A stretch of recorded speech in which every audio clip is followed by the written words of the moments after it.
boys and girls, protocol observed. It is with a heavy heart that I am here today to express my sympathy and condolences to the family of Wilson. The bereaved family, please accept my sincere condolences. Wilson was a gentleman, a teacher, true teacher at heart, an honest man, a man of integrity, a man who didn't value material things above values. He had values that made his character. In fact, about 15, 16 years ago, I don't recollect exactly, I was invited, I'd come to Uganda and asked by a gentleman called Jeep Romshana that please come by Alliance. They wanted to talk to me. I was in a hurry, but out of respect, I came to see him. I found him with Wilson, I think Ellie, I'm not sure if John was there at the time. Then these gentlemen explained to me their vision of having a university in Uganda. Coincidentally, I had it in mind that I wanted also to put a university here. Why? Because my father, the late Paul Bitature, had talked about this. He wanted to put a university in Uganda long ago. And he had been talking with a gentleman called Cosma Warugaba at the time. Now Cosma, the late, he also passed away recently, kept reminding every time we met in church at Kagongo, when are you doing the university? Your father left you this burden. So when I met these gentlemen who were so inspired to do something, they are teachers, they had integrity, they showed commitment, it was like solving a problem for me. Because they were lacking somewhere, and my biggest problem was, even if I invest in a university, who will run it? Who is ready to come here and be committed to make sure it's successful? I wanted a community university, not so much for business, but because I wanted to have impact in Uganda. One cannot live up there on a hill and look at the community and they are not progressing. Yet the country was really moving forward, especially since NRM came in power in 1986. Things started changing quickly. Some joined the bandwagon of progress, others stayed behind waiting to see. And Uganda was amongst those waiting to see. We had electricity, we had a tarmac road, and people were waiting for the government to do more. It was really about the mindset. And I felt that's where we could contribute most. Contributing to bring people into the money economy, people to think commercially, and to make tomorrow a day better than today. Having seen what Mbarara University had done in Mbarara, I felt this was the ideal vehicle to invest in to help have impact. I've never taken a shilling out of the university, nor from the radio. These are supposed to be community development projects for the people of Uganda. My father died when I was about 13. We lived in Kenya, but we would drive from Kenya, come by road most of the time, to come for Christmas to a place called Uganda. And we were wondering why. But he said, this is our home, and you must love the people here. So that message he left with me, that I have to love the people of Uganda. So I grew up feeling I've got to fly a flag for Uganda. Unfortunately, many a time when I would read the newspaper, especially when I became a bit successful in business, I would only hear negative stories of people in Uganda. A man has raped 2 women in one day. A man has killed children. Only stories of notoriety. And I was always embarrassed. I said, how do we transform our people? Because only negative news came out of Uganda. And to me, I felt I was embarrassed. But I was determined that this society, slowly we shall change it and move it forward to be a progressive society. When the IGP at the time, Kale Kaihura, was in office, I asked him to come here. And we staged a marathon here, introduced him to the university, we're doing community policing, and he became a member of the Uganda community. He's not here today, but I think he'll be with us tomorrow at the barrio.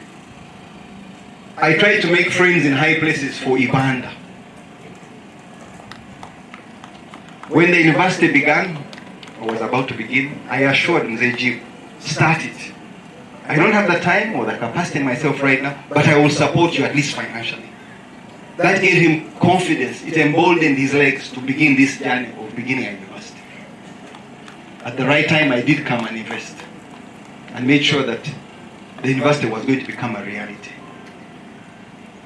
I am happy it's a community university, it's doing work here, and we are touching people's lives. Not enough, we have a long way to go, but that was definitely the deliberate message that I wanted to give to the people of Uganda. This university is yours, it's not ours. Like Wilson has left, we shall all go, one by one. But we hope we leave behind an institution that is sustainable, and there shall be continuity. And it shall touch the lives of many young people, even old people, because we want to transform people's lives. Today, our good friend has gone, but it's not the end. Especially for these young children, I have a message for you. Because as you become smarter academically, you start questioning everything, especially with social media in place. Science and logic and what happens after death. Is there really life after death? I was in your place when I was a young man, and I wanted to question everything. So I'll tell you the story of these twins. A story of twins in a womb talking to one another. There are two twins in a womb, and one asks the other, what do you think happens after delivery? Is there really life after delivery? And the other said, of course not. After this delivery, there's darkness. Everything is over. Oblivion. Nothing happens. So this is our life. And the other said, no. Why do you think so? There just could be life after delivery. The other one replied, if there was life after delivery, have you ever seen anyone come back? When they go, they have gone. There's nothing out there. Our life is here. I said, no. What if, just what if there is life? Because now I see we have legs, we have a mouth. Maybe we shall be able to eat with our mouth and walk with our legs. And the other one said, that's rubbish. People just tell us those stories. There is nothing after delivery. Imagine walking. We eat through this umbilical cord. The umbilical cord is our life. That's what gives us everything. The other one was a bit disappointed. What if one day we can come out and meet our mother? Oh, that's ridiculous. Mother? You even believe in this thing called mother? There's no mother. The other one said, what if there's a mother who will look after us when we come out? Who will love us, feed us, nurture us, help us to walk, and have a beautiful life after this? Someone said, no, there can't be a mother. Have you ever seen a mother? The other twin says, no, I haven't. But if you keep very quiet and listen, you feel a presence of somebody around you. That presence, you don't see the person, but you can feel. And if you're quiet enough, you could actually hear her talking to you. Her voice is very quiet. She sings for you. She touches you on the outside. And that's your mother. So I said, that's ridiculous. It can't be a mother. But out there, there's another world. My message is to you, young people, is don't question everything with science and logic. In fact, it's the clergy that should be pushing this message. Just because we don't see God, you see these people saying, what does it mean? There is life after death. Where Wilson has gone, he's gone to another life. That's all. Don't despair. Live a good life. Live a life of meaning, of purpose. Wilson did. Having purpose, having goals, and trying to achieve your goals. You may not achieve all of them, but walk that path to achieve your goals, the goals you set for yourself. Don't compare yourself to other people. Try and do the best you can when you're on earth, because there's another life after. We came from a life previous in a womb, and we are all going to keep going. Believe in it. That is what faith is all about. Doing things that you don't necessarily see or don't apply to science and logic. So, I thank you all, especially the young people, to walk in these footsteps. Wilson lived a good life. He was a humble man. He had great ideas. And he connected people. He put us together.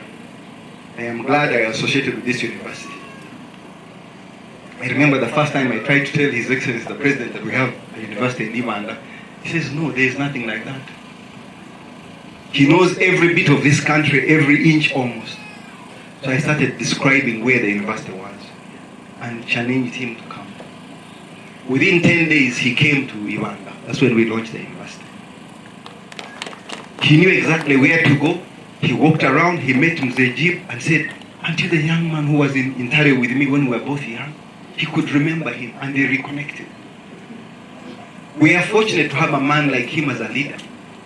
Unfortunately, again, many of the young people today take it for granted. They assume that because he has been in office for so long, longevity is a problem. I can assure you, for I have been around quite some time. I was around in Obote 1, I was a kid.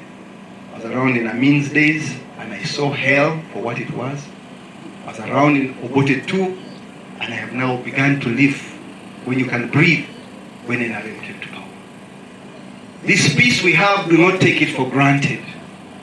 Many of you are tired of hearing the story, oh, NRM brought us peace and security. We can move on. I can assure you it's as brittle as a biscuit, how you break a biscuit. It's so easy to go backwards. If you have any doubts, look at South Sudan, look at North Sudan, look at Somalia, look at Libya, a country that had gone so far ahead with one leader. We should not joke around with what we have. Cherish the peace we have. Cherish the leader we have. Respect him. Some of you are too young to vote, some of you are going to vote for the first time, but think twice about what you do, because it's your life that's on the line. The life I have lived since 1986 is completely different from the life I've lived prior. I cannot emphasize it enough. When the time comes, whether Mzee chooses someone or one step down, that is his choice.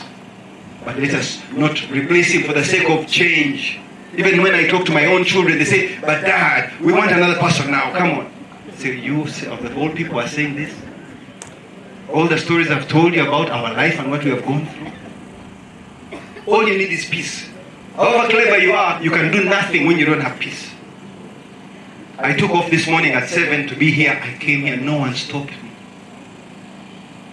I want to go back late tonight, I'll go back late tonight because no one's going to trouble you. That is peace. You make plans, not for only today, for 5 years, for 10 years. You can make investments. You can plant trees knowing they will grow.